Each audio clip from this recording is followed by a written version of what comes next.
যদিও ফারুক আহমেদের দাবি তিনি হাল ছাড়ার পাত্র নন, লড়াই চালিয়ে যাবেন এবং আইসিসির কাছে জানিয়েছেন তাকে জোরপূর্বক অন্যায়ভাবে বিসিবি সভাপতির পদ থেকে সরানো হয়েছে।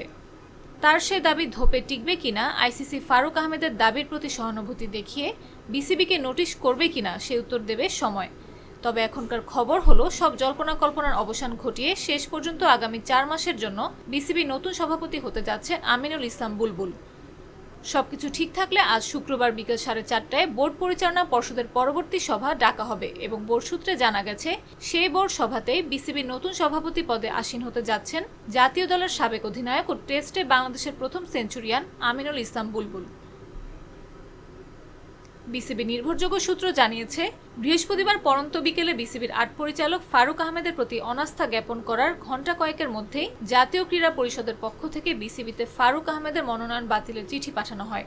সেই চিঠি পাঠানোর পর জাতীয় ক্রীড়া পরিষদ থেকে বিসিবিতে আরও একটি চিঠি প্রেরণ করা হয়। তাতে এনএসসি নির্ধারিত 5 মনোনীত কাউন্সিলরের মধ্যে ফারুক আহমেদের মনোনয়ন বাতিল করে আমিনুল ইসলাম বুলবুলকে মনোনয়ন দেওয়ার কথা জানানো হয়েছে।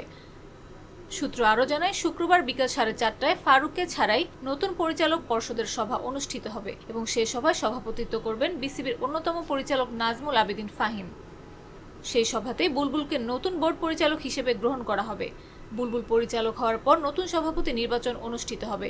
সূত্রের দাবি, বুলবুল সভাপতি পদে নির্বাচন করবেন এবং আশা করা যায় বুলবুলই সর্বসম্মতিক্রমে নতুন বিসিবি সভাপতি হিসেবে নির্বাচিত হয়ে যাবেন।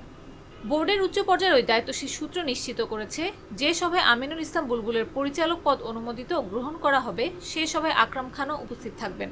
বলে রাখা ভালো, যদিও আকরাম আজ তার আপন ছোট ভাইরা ভাই ফারুকের বিপক্ষে অনাস্থা জ্ঞাপন করা চিঠিতে স্বাক্ষর করেননি, তারপরও তিনি শুক্রবার যে সভায় ফারুকের বদলে বুলবুল নতুন সভাপতি হিসেবে নির্বাচিত হবেন তাতে উপস্থিত থাকবেন।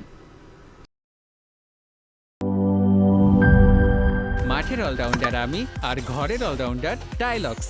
টাইলক্স টয়লেট ক্লিনার, ক্লিন মানেই টাইলক্স।